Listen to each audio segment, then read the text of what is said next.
31 мамыр дүниежүзілік темекі шегуге қарсы күрес күні. Қалада осы күн қарсаңында көптеген іс-шаралар ұйымдастырылады. Салауатты өмір салты орталығының мамандары кәмелеттік жасқа толмаған балаларды зиянды әдеттен қорғау мақсатында акция ұйымдастырып, онда көптеген қажетті мағлұматтар айтты.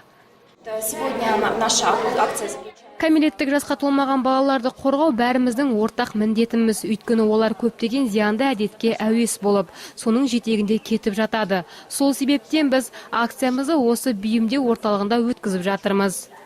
Кәмелеттік жасқа толмағандарды бейімдеу орталығының мамандары мұнда түскен балалардың басым көпшілігі кішкентайынан темекіге бейім болып келетін айтады.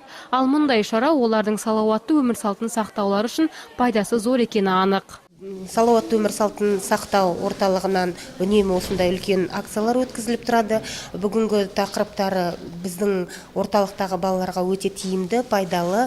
Олардың өмірлеріне деген денсаулықтарын сақтау жағынан үлкен мәні бар, жақсы мереке іс-шара өтіп жатыр. Біз осы орталыққа өте ризамыз. Шара барысында балалар әрбір плакатқа темекі мен алкогольдік ішімдіктің адам өміріне зиян екенін сурет арқылы көрсетіп түсіндірді. Балалар бұл зиянды әдеттер жайында өз пікірлерін де айтты.